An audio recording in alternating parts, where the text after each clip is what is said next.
மிகவும் பெயர் பெற்ற ஒரு மத தலைவர் மனநல மருத்துவமனை ஒன்றினை பார்வையிட வந்தார். அங்கிருந்த நோயாளிகள் அனைவரையும் ஓரிடத்தில் உட்கார வைத்திருந்தனர். மத தலைவர் அவர்களிடம் பேச விரும்பினார். அங்கிருந்த அதிகாரிகள் மிகவும் மகிழ்வுடன் சம்மதித்தனர். அவரும் பேச ஆரம்பித்தார். மனநலமற்ற நோயாளிகள் ஒவ்வொருவரும் ஒவ்வொரு திசையை பார்த்துக் கொண்டிருந்தனர். ஆனால் ஒரே ஒரு நோயாளி மட்டும் அவர் பேசுவதை மிக உன்னிப்பாக கவனித்துக் கொண்டிருந்தார். அவருடைய இமைகள் கூட அசையவில்லை. மத தலைவரின் ஒவ்வொரு வார்த்தையையும் கவனமாக கேட்டுக்கொண்டிருந்தார். மனநல மருத்துவமனை என்பதால் மத தலைவர் எதையும் எதிர்பார்க்கவில்லை. ஆனால் அந்த ஒரு ஆள் தீவிரமாக கவனித்தது குறித்து இவர் மிகவும் மகிழ்ச்சி அடைந்தார். பேச்சு முடிவுற்றதும் அந்த ஆள் எழுந்து போய் அங்கிருந்த வார்டனிடம் ஏதோ ஒன்று சொல்லிக் கொண்டிருந்தார். மத தலைவரும் தன்னுடைய பேச்சு குறித்து அவர் ஏதோ சொல்லிக் கொண்டிருக்கிறார் என்பதை புரிந்து கொண்டார். பின்னர் வார்டனிடம் அந்த ஆள் என்ன சொன்னார் என்று வார்டன் ஆவலுடன் வினவினார். வார்டன் சிறிது தயங்க விட்டு சொன்னார், என்ன கொடுமையடா சாமி, இவெல்லாம் வெளியே இருக்கிறா, நான் என்னடா பைத்தியகார ஹாஸ்பிட்டல் அப்படின்னு சொல்றாங்க ஐயா அப்படின்னு சொன்னார். ஒரு கம்ப்யூட்டர் நிறுவனத்தில் தரை துடைக்கும் வேலைக்கு ஒருவன் விண்ணப்பித்திருந்தான். தரை துடைத்து காட்ட சொன்னார்கள். நன்றாக துடைத்தான். அடுத்து சின்னதாய் ஒரு இன்டர்வியூ. கடைசியில் அவனிடம் தகவல் சொல்வதற்காக இமெயில் முகவரி கேட்டார்கள். இமெயிலா? எனக்கா? இமெயில் இன்டர்நெட் எல்லாம் தெரியாதே என்றான்.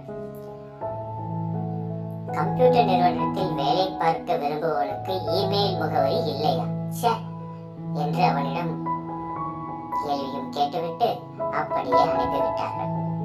வேலை இல்லை என்றதும் அவனுக்கு என்ன செய்வதென்று தெரியவில்லை. கையில் $10 இருந்தன. அதை கொண்டு மார்க்கெட்டில் வெங்காயம் வாங்கினான். பக்கத்து குடியிருப்பு பகுதியில் கூவி கூவி விற்றான். $10 லாபம் கிடைத்தது. மீண்டும் வெங்காய விற்பனை.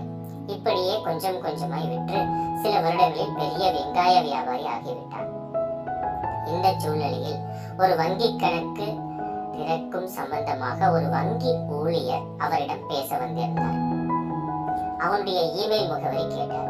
வியாபாரி இமெயில் முகவரி இல்லை என்று பதிலளிக்க, இமெயில் இல்லாமலே இந்த காலத்தில் இவ்வளவு முன்னேறி விட்டீர்களா? உங்களுக்கு இமெயில் இன்டர்நெட் இதெல்லாம் தெரிந்திருந்தால் என்று ஆச்சரியமாய் கேட்டார் வங்கி ஊழியர். அதெல்லாம் தெரிந்திருந்தால் ஒரு கம்ப்யூட்டர் நிறுவனத்தில் தரை துடைத்துக் கொண்டிருப்பேன். வாய்ப்புகள் விலகும் போது கவலைப்படாதே. எல்லாம் நன்மைக்கே என்று எண்ணி தொடர்ந்து முயற்சி செய்தால் மிகப்பெரிய வெற்றி நமக்கு கிடைக்கும். ஒரு நாய் கடைக்கு வந்துச்சு. கடைக்காரர் விரட்டி விட்டார். திரும்ப திரும்ப அந்த நாய் கடைக்கு வந்துச்சு.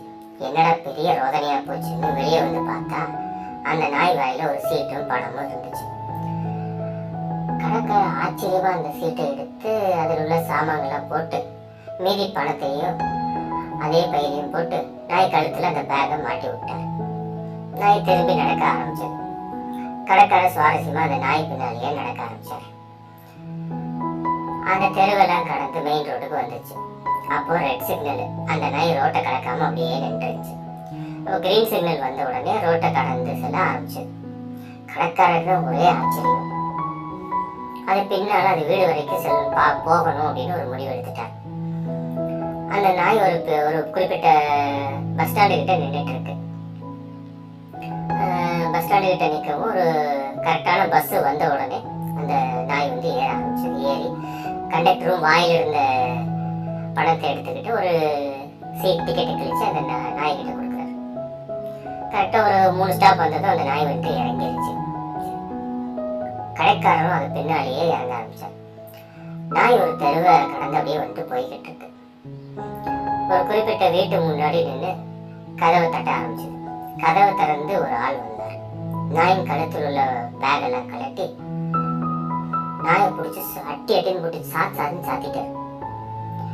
கடைக்காரர் ஓடி வந்து நிறுத்துங்க, ஏன் அடிக்கிறீங்க? அது எவ்வளவு பொறுப்பா? கடைக்கு போயிட்டு சிக்னலை மதிச்சு பஸ்ல டிக்கெட் எடுத்துட்டு அவ்வளோ அழகா வந்திருக்கு, நீங்க என்ன அதை போட்டு சாத்திட்டு.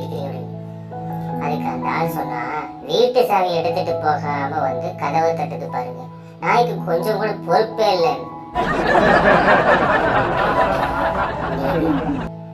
இதுல என்ன தெரியுங்களா, நமக்கு மேல உள்ள முதலாளிங்க, மேனேஜருங்க எல்லாரும் இப்படித்தான். நீ எவ்வளவுதான் பொறுப்பா இருந்தாலும் உனக்கு நல்ல பேர் கிடைக்காது.